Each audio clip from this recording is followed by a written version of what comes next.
Umat yang masih abu-abu pertanyakan ini benar nggak sih, nggak tersambung, emang ajarannya seperti apa sih kok nggak tersambung, kan gitu.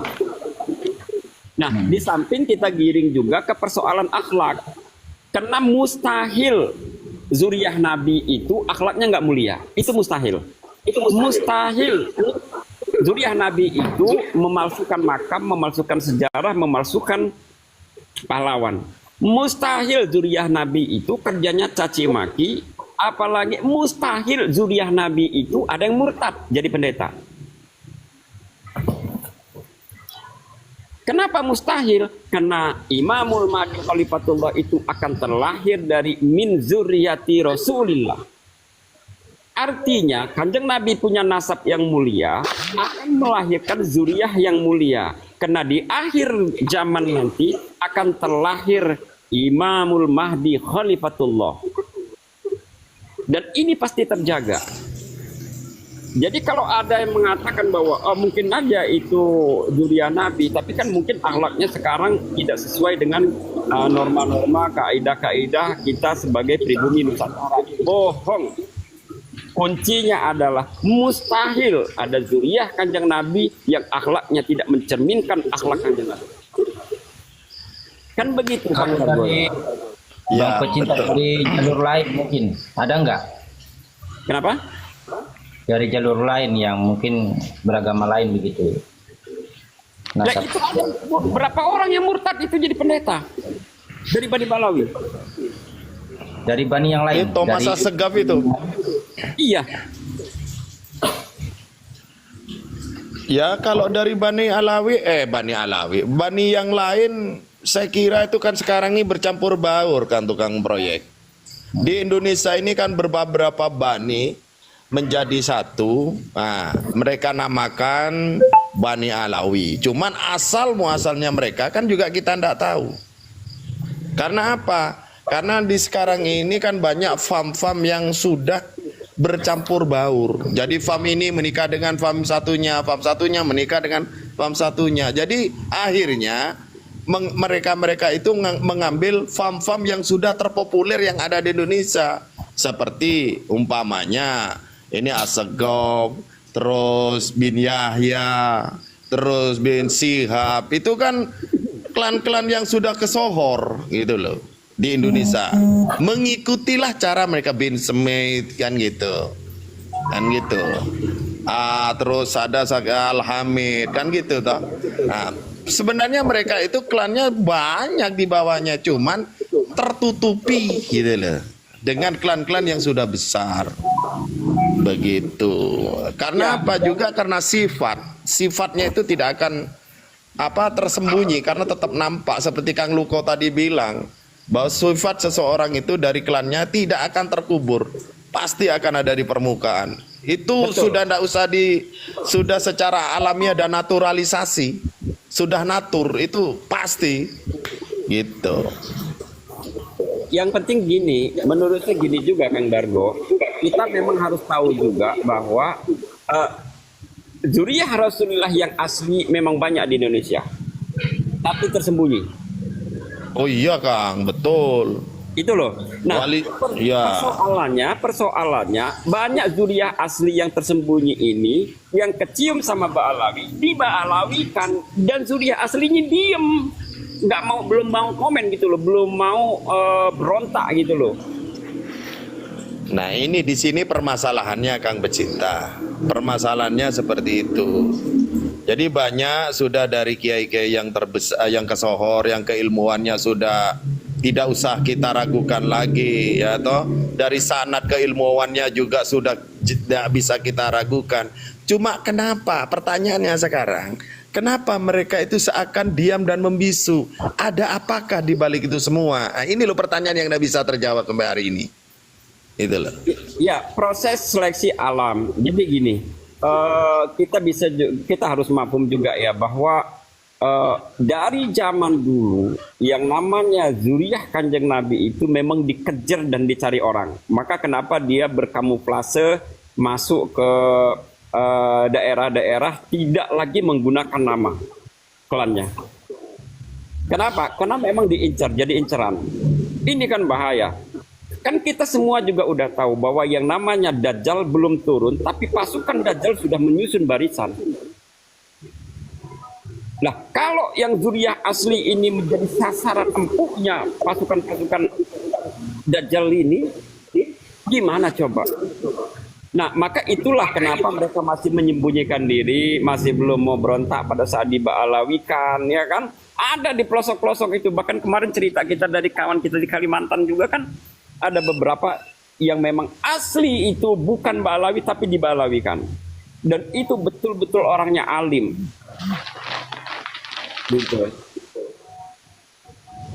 Nah, hasanah-hasanah pengetahuan yang begini nih memang perlu kita sampaikan juga. Tapi intinya begini, Kang Dargo, host, saya kepengennya diskusi kita sekarang ini tidak lagi diskusi, apalagi berdebat dengan Ba'alawi atau dengan Mukibinnya. Nggak penting. Karena mau cara apapun kita menyampaikan, mereka nggak akan pernah yang namanya mau nyambung, mau menerima fakta dan data. Mau sampai kapanpun. Dan itu jelas, yang namanya Yahudi itu memang begitu. Nah, yang repot ini kan kita menyadarkan Mukibin. Tapi hari ini kalau kita mau menyadarkan Mukibin, yaitu tadi, yang namanya Mukibin itu kan harus goblok. Kalau sampai dia cerdas, nggak ada pengikut itu Habib. Ya saya ini dari goblok menjadi cerdas ini. Sama ini. Dulu goblok sekali saya dulu goblok sekali. Loh, Gitu loh. saya ini, ya bayangin ya, ya kuliah nggak salah-salah, kemudian saya juga jadi jurnalis, sempat goblok 4 tahun gara-gara jadi Mukibin. Coba. Jadi ini mantan Mukibin semua ini rupanya. Mantan Loh. semua. Saya 13 tahun tukang proyek. Saya enggak, maaf, saya enggak. Saya 13 tahun. Maaf, saya enggak. Lah kalau enggak pernah ya, saya ini cerita yang real aja. Kalau tidak pernah menjadi Mukibin atau merasakan menjadi Mukibin, tidak akan pernah ada ceritanya. Betul. Tidak punya cerita, ya toh? Tidak punya kenangan. Apa yang mau disampaikan kita tidak pernah. Kalau saya pernah, saya banyak yang saya ceritakan gitu. Tapi Seperti ini, itu. begini Om Dargo, kenapa saya sampai terbebas dari itu? Karena saya walaupun orang Nahdliyin tapi hidup di lingkungan Muhammadiyah gitu. Jadi steril dari para kabib-kabib itu tadi gitu, Om Dargo. Oh iya, ya pasti kalau Muhammadiyah itu tidak percaya dengan Ahlul Bait yang nekona yang mendak macam-macam itu pasti. Kalau di kita kan beda. Karena apa? Sikap welas asih kita loh, income kepada orang luar kan kita itu apa istilahnya itu coming lah, incoming. Memang welcome. Sepatu. Ya, welcome. Jadi kita cuma welcome-nya kita itu disalahgunakan oleh mereka-mereka dengan keramataman kita, dengan apa yang istilahnya husnudzon kita gitu loh. Kita disalahartikan gitu loh. Oh, iki orangnya enak ini, tak itek-itek aja ndasnya. Mungkin gitu dalam pola pikir mereka gitu loh. Benar. Saya izin dulu ya semua kawan-kawanku ya. Saudara-saudara. Saya mau lari-lari. Al-Kaburi. Ya lupa kalau saya turun jangan langsung dibuka dong. Siapa? Ya, ini saya kalau lari-lari jangan di tengah, di pinggir saja. Nanti kalau di tengah ditabrak mobil. Oh iya, mantap ini, pesan yang mantap ini. Terima kasih kawan-kawanku. Saya undur diri dulu. Assalamualaikum warahmatullahi wabarakatuh. Waalaikumsalam Warahmatullahi wabarakatuh. Mbak Maya. Mbak Manu, Mbak Maya ya. Bagaimana Mbak Manu muter-muternya? Biasanya Mbak Manu ini punya informasi A1 tentang para kabibullah itu. Monggo Mbak Manu. Kenapa sesi ini? Kok Apa itu? Enggak lah, nanti aja kan sudah Tadi dibuka. saya tinggal Mbak Manu sama Mbak Lexer. Udah ada 2 orang nih urus sudah. Aduh, aku ada mau lihat kerjaan dulu. Tadi kenapa rungkat? Ah, saya nggak tahu. Nggak rungkat kok. Iya, katanya suruh turun kata Alexer. Jadi turun saya. Oh, nggak tahu saya. Katanya dia yang report. Ya memang tadi kan diskusinya rancau begitu kan. Hmm. Iya, iya. Saya nggak tahu soalnya. Soalnya begini Om Gambar. Dargo. Soalnya begini. Nanti Om Dargo bisa tanya sama Mas pecinta lah. Penyebaran Nahdlatul Ulama di NU di Lampung itu tidak merata. Jadi ada wilayah yang banyak NU-nya, ada yang wilayah banyak Muhammadiyahnya begitu. Beda dengan Jawa Tengah, penyebarannya kan merata, Jawa Timur merata begitu. Jadi mengapa ada daerah-daerah tertentu yang steril dari Habib-Habib itu, Om Dargo gitu. Itu Mas pecinta bisa jelasin itu penyebaran di Lampung itu. Ya, kalau Lampung ini kan memang begini karakteristiknya. Lampung itu kan terkenal ya, dia itu nggak alim-alim amat, tapi begitu bicara atas nama agama, bicara atas nama Kanjeng Nabi, dia berani membunuh orang. Nah, Betul. tapi begitu organisasi ya, begitu organisasi NU hadir, itu nggak semua bisa terima, walaupun amaliyahnya itu NU. Ya, betul. Kalau mau tahu, yang namanya orang Lampung itu dari kecil begitu diajarin huruf hijaiyah, begitu masuk dia ke juz amma, itu wajib hafal kitab Al-Barzanji. Dan itu dari zaman dulu sampai sekarang. Makanya kalau di sana ditanya, kamu ngaji udah nyampe mana? Barzanji. Begitu rata-rata. Nah, artinya amaliyahnya itu memang NU banget. Tapi kalau NU struktural yang masuk, proyek kemana dari tadi Kang proyek? Saya lihat kerjaan, lihat gambar. Dasar. Untung saya yang jaga hampir Saya 1 jam. langsung tinggal HP langsung pergi. Ya lah ya, ayo terus lanjut.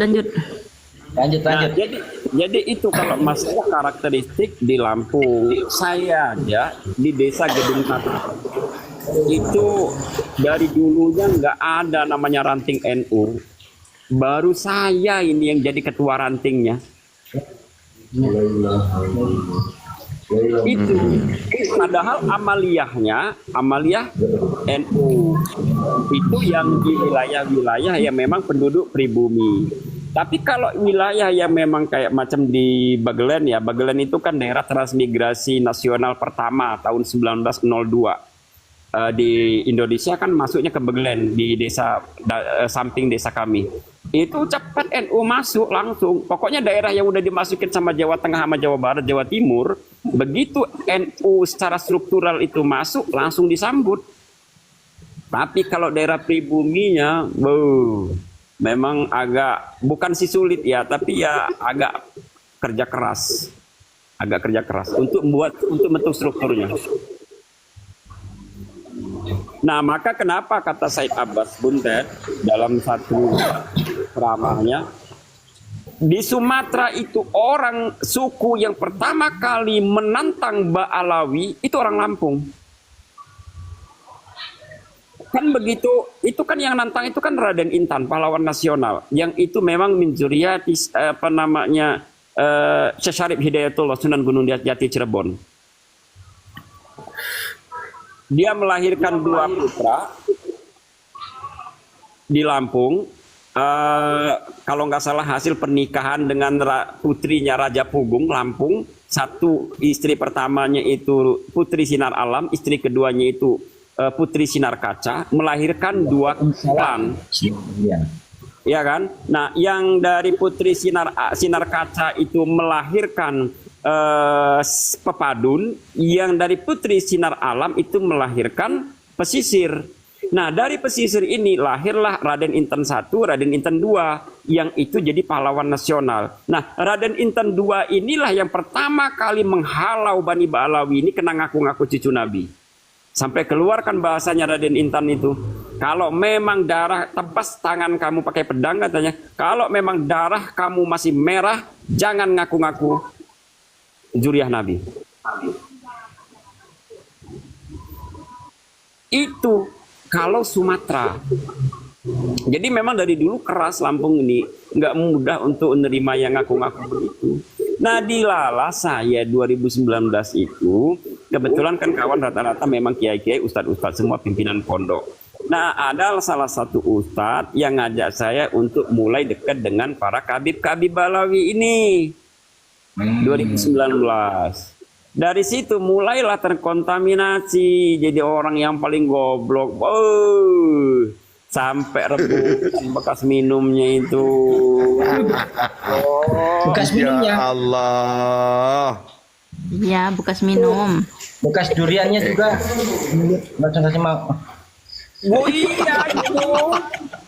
Itu ada di VT saya, teman-teman. Ada di VT saya, bekas durian. Udahlah, nggak usah bahas durian lah, jijik. Itu jangan diteruskan. Saya mual ini, mules saya, mules. Lebih baik Enak, Bang, durian itu enak. Gang Proyek, lebih baik di Cipok Mama Gufron, Gang Proyek. Mbak Alexer. Pernah gak itu? Mbak Alexer Ceng pernah. Ceng manceng. Di akhir 2000. Ceng manceng Mbak Alexer. Ceng manceng. Ya Allah. Nah, di akhir 2023 saya mulailah masuk ke TikTok. Lihatlah kontennya, apa namanya, pembahasan persoalan nasab. Ada dari kajian ilmiahnya kayak Iman. Selang berapa lama saya ketemu dengan Ketua PWI Lampung, Kiai Suparman Abdul Karim. Selang 1 bulan dari situ ketemu langsung dengan Said Abbas Buntet. Disitulah dapat amanah untuk megang PWI di kabupaten kita. Jadi saya tahu semua, ya bukan semua sih ya, banyak tahu terkait dengan kelakuan mereka itu. Saya ini korban dawir, sekali minta ada orang itu 30 juta. Wow. Wow. Kang pecinta. Kang pecinta. Kang pecinta. Ya. Itu cuman istilahnya saya itu nggak mau terlalu tinggi, tapi real aja. Itu 30 juta. Saya ini bukan saya, nggak keluarga saya ini 0,5 hektar. Coba bayangkan. Astagfirullah. Berapa kalau diduitkan sekarang itu? Itu letaknya A1 loh, pinggir jalan besar, jalan poros nasional itu. Peruntukan buat apa, Om? Rencananya buat Pondok Putri. Terus Ternyata itu sudah enggak usah sudah. Ya itu sudah. 0,5 hektar. Berarti berapa? 0,500 kan? Iya, 0,5 ribu meter persegi. Iya, 0,5 ribu hektar persegi kan? woi, kali 2 juta aja itu udah berapa itu? Nah, untuk itu untuk apa istilahnya itu uang bulannya Mbak Alexer aja. Mungkin itu 2 tahun lebih, Mas Yan. Umpamanya saya kasihkan gitu loh. ini ada Uang bulanannya berapa dulu? Saya hitung. Uang bulanannya berapa dulu saya hitung. Ya, Jadi umpamanya saya kasih Mbak Alexer ini 7 juta aja, 7 juta aja. Wow, mana. Kali 2 bulan. Wow. Wow. Iya. Nggak sampai. Itu 1 tahun lebih itu. 200 juta. Wow. Ya lebih kan. Waduh. Waktu itu aja udah. Assalamualaikum guruku macan putih. Nah, ini. Assalamualaikum warahmatullahi wabarakatuh. Waalaikumsalam. Coba macan putih ini langsung apa, menaung.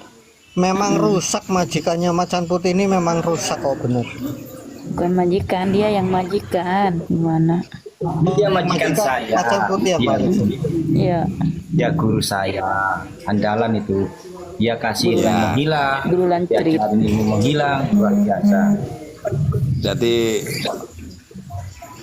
Kang Macan Putih ini kalau sudah mengaung dia, waduh udah menggetarkan sukma ini.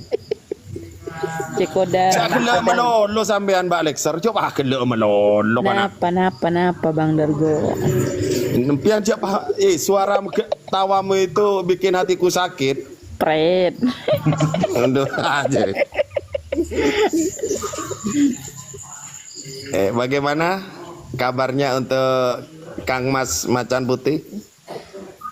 Alhamdulillah baik. Dari Alhamdulillah. 1-2 dia katanya tadi. Nggak pergi ke 212 Guru. Macan. Pergi tadi. Tidak. Oh tidak, saya kira. Gimana Macan? Nggak mau berjumpa dengan Imam Jumbo Macan. Belum mau dong. Nggak mau ya. Jangan Saya pun ngomong mau Macan. Gimana caranya saya jumpa Macan? Kau aja jumpa aku takut kau. Gimana ini? Banyak kali ceritamu. Guru sudah merusak Ngapain rumah mana Bang saja Macan? guru. Takut digawe. Sudah ditendang di rumah Nanang, sudah ditendang di rumah Arsi, sudah ditendang di rumah si itu lagi. Kamu Siapa itu ngien namanya? Can, kamu Can. Enggak, padahal saya diam gini kan, langsung dihujat-hujat. Meski diam, kamu itu sudah tahu mereka tuh, kamu itu ahlinya apa. Yang Kamu sabar itu guruku, penjaga. yang sabar ya. Can, Lah iya, Can. entah apalah yang ada di otak Mukimat ini kan. Awak dia begini dihujat. Aduh. Terus kita harus gimana Can, menurut kamu Can? Ya Allah ya Rabbi. Can, kita harus gimana menurut kamu Can? Apanya yang Si- harus gimana? Yang betul menurut kamu kita Kasih harus Mi. gimana? Hmm. Macan putih. Apanya? Guru macan putih nih. Kita ini Tidak yang enak kalau betul dia menurut kamu kita Hari harus saja. gimana Can? Iya, harus bagaimana dalam masalah apa? Ya dalam masalah komal ini Can.